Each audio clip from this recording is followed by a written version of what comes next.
Assalamualaikum warahmatullahi wabarakatuh. Perkenalkan, saya Deva Adi Putra dengan NPM 2022-4350-1382. Sebelumnya ini materi sudah saya rangkum ya, sudah dipersingkat. Jadi tentang Undang-Undang ITE, Undang-Undang Nomor 11 Tahun 2008 tentang Informasi dan Transaksi Elektronik atau dikenal dengan UU ITE merupakan undang-undang yang dibuat dengan mempertimbangkan bahwa teknologi informasi telah berkembang pesat dan menjadi bagian tak terpisahkan dari kehidupan masyarakat, sehingga dibutuhkan suatu peraturan untuk mengelola informasi dan transaksi elektronik di Indonesia agar ada landasan hukum yang tegas dan mengikat bagi pihak-pihak yang terlibat dalam pemanfaatan teknologi ITE. Undang-Undang ITE didefinisikan bahwa informasi elektronik adalah satu atau sekumpulan data elektronik termasuk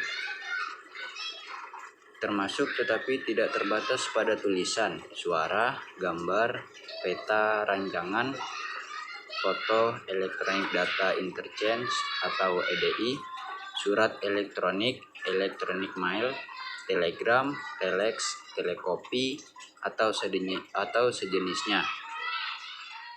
Ada huruf, tanda, angka, kode akses, simbol atau perforasi yang telah diolah yang memiliki arti atau dapat dipahami oleh orang yang mampu memahaminya.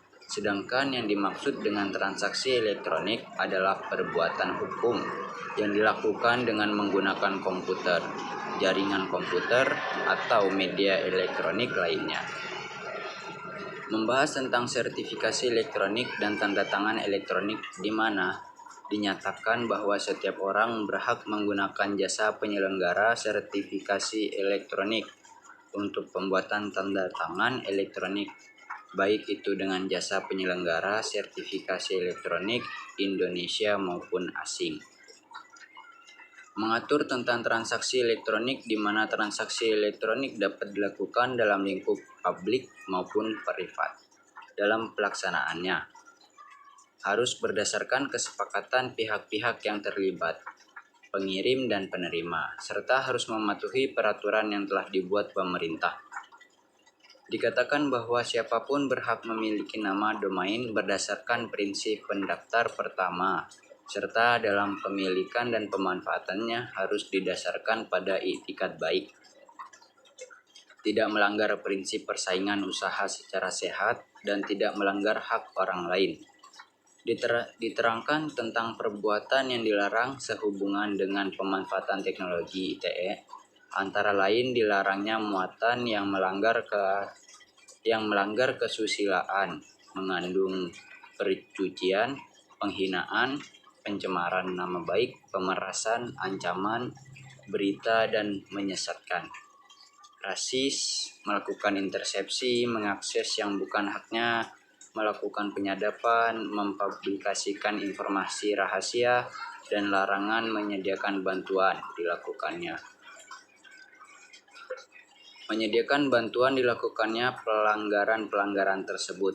Apabila terjadi pelanggaran terhadap UU ITE, maka pelakunya dapat dituntut baik pidana maupun perdata, di mana yang berhak menjadi penyidik adalah pejabat Polri atau PNS yang diberi wewenang untuk melakukan penyidikan terhadap pelanggaran Undang-Undang ITE.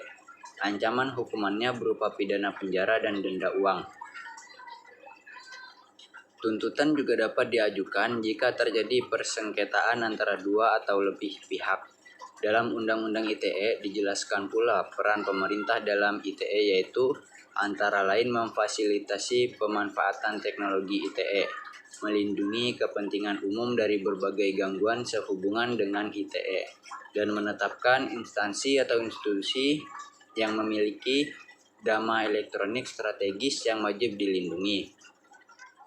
Dijelaskan pula peran masyarakat antara lain melakukan peningkatan pemanfaatan teknologi ITE melalui pemanfaatan teknologi ITE sesuai dengan aturan dengan aturan dalam Undang-Undang ITE serta dalam rangka pemanfaatan teknologi ITE dapat diselenggarakan melalui lembaga yang dibentuk masyarakat, di mana lembaga tersebut dapat memiliki fungsi konsultasi dan mediasi. Kemanfaatan teknologi ITE dilaksanakan berdasarkan asas kepastian hukum, manfaat, kehati-hatian, itikat baik, dan kebebasan memilih teknologi atau netral teknologi.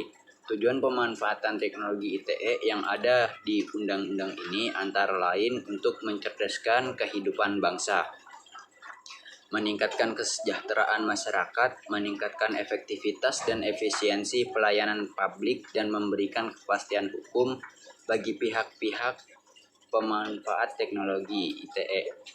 Dinyatakan bahwa informasi elektronik atau dokumen elektronik merupakan alat bukti hukum yang sah selama menggunakan sistem elektronik sesuai dengan ketentuan yang diatur dalam Undang-Undang ITE dan informasi yang tercantum di dalamnya dapat diakses, ditampilkan, dijamin keutuhannya, dan dapat dipertanggungjawabkan sehingga menerangkan suatu keadaan.